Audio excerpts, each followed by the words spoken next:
আসসালামু আলাইকুম। আমি আপনাদেরকে গত ভিডিওর মাধ্যমে দেখিয়েছিলাম যে আমার ইনকিউবেটর মেশিনের মধ্যে হাঁসের ডিম বসিয়ে দিয়েছি। ইনকিউবেটর মেশিনের মধ্যে ডিম বসানো প্রায় 7 থেকে 8 দিন বয়স হয়ে যাচ্ছে। এখন পর্যন্ত আমি এগুলোকে পরীক্ষা করে দেখিনি যে এই ডিমগুলোর মধ্যে কতগুলো ডিমে ভ্রূণ এসেছে এবং কতগুলো ডিমে আসেনি, এগুলো পরীক্ষা করে দেখব। এবং আমি আপনাদেরকে আজকে পরীক্ষা করে দেখানোর চেষ্টা করব যে আপনারা কিভাবে বীজ ডিম পরীক্ষা করতে পারেন এবং ভ্রূণ কিভাবে বুঝতে পারবেন যে এটার মধ্যে ভ্রূণ এসেছে কিনা।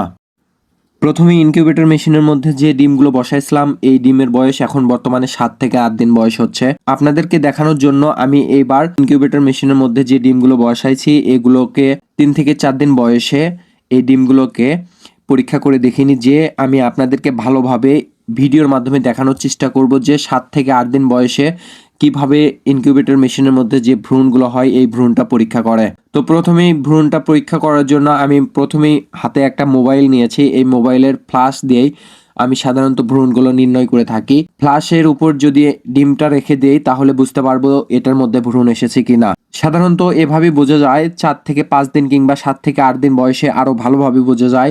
ডিমের মধ্যে মাকড়ার আঁশের মতো একটা বাসা বাঁধে। এভাবেই বুঝতে পারা যায় যে এটার মধ্যে ভ্রূণ এসেছে কিনা। যদি মাকড়ার আঁশের মতো বাসা না বাঁধে তাহলে বুঝতে পারবেন যে এটা ভালো ডিম না, বীজ ডিম না, এটা পরবর্তীতে ফেলে দিতে হবে। আর যদি এই রকম মাকড়ার আঁশের মতো বাসা বাঁধে তাহলে বুঝতে পারবেন যে এই ডিমটা ভালো। এখন ভিডিওর চিত্রে যে ডিমটা দেখতে পাচ্ছেন সাধারণত এটা হচ্ছে ভালো ডিম। এই ভালো ডিমের বৈশিষ্ট্যগুলো দেখতে পারবেন যে ডিমের মধ্যে কিছুক্ষণ পর পর একটা কোষ নাড়াচাড়া করবে, এটা হচ্ছে জীবিত বীজ ডিম। আবার সাধারণত ইনকিউবেটর মেশিনের মধ্যে মাঝে মাঝে বোঝা যায় যে বীজ ডিম হবার পরও এই ডিমের মধ্যে থেকে ভ্রূণটা মারা যায়।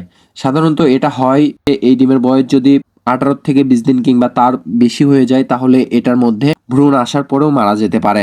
এবং এর পরবর্তীতে আরো একটা কারণ হতে পারে, এই ডিমটাতে যদি বীজ ডিমের পার্সেন্টেজ কম থাকে তাহলে এই বীজ ডিমের মধ্যে ভ্রূণ জমা হবার পরও এটা মারা যেতে পারে। সেজন্য আপনারা একটা জিনিস চেষ্টা করবেন যে আপনারা যদি সাধারণত মুরগির বাচ্চা ফোটানোর জন্য বীজ ডিম উৎপাদন করেন তাহলে যে কোনো প্রাণী কিংবা মুরগি বলেন কিংবা হাঁস বলেন সব সময় গণনা করে এর পরবর্তীতে পার্সেন্টেজ অনুযায়ী এখানে পালন করার চেষ্টা করবেন।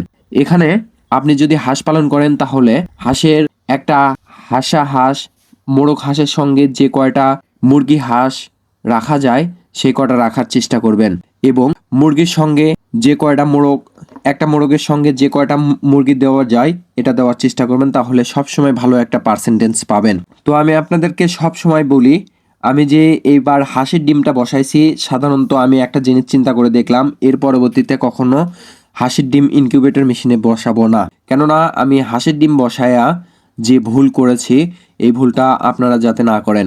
সাধারণত আমি শখের বশেই বসিয়েছিলাম যে হাঁসের ডিম যে ফুটতে কতদিন সময় লাগে। হাঁসের ডিম ফুটতে সময় লাগে প্রায় 28 থেকে 30 দিন কিংবা 32 দিনের মতো। এটা সাধারণত পাতি হাঁসের ক্ষেত্রে। এর পরবর্তীতে রাজা হাঁসের ক্ষেত্রে আরো সময় বেশি লাগে, 35 থেকে 38 দিনের মতো।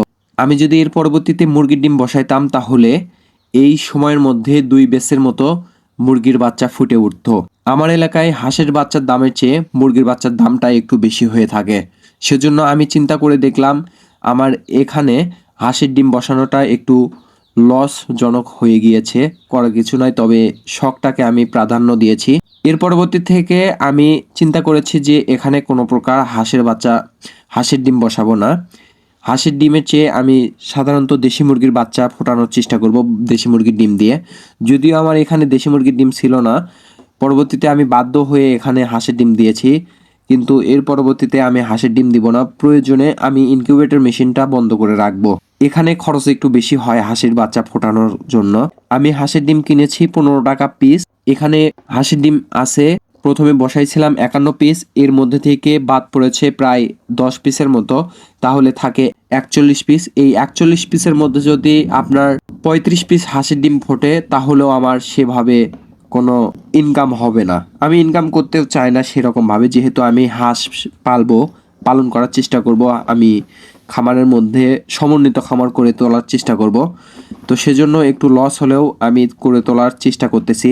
তো আপনারা আমার জন্য দোয়া করবেন আমি যাতে খামারটা আবার ভালোভাবে পরিপূর্ণ করতে পারি। এবং আমার এই ইউটিউব চ্যানেলটার জন্য আপনারা একটু শেয়ার করবেন, সাপোর্ট করবেন, যাতে আমার এই ইউটিউব চ্যানেলটা আবারও গ্রো করে একটু রিস্ক কমে গিয়েছে, সেরকম ভাবে ভিডিও দিতে পারি না আর। তো আজকের ভিডিওটা এই পর্যন্তই। আসসালামু আলাইকুম।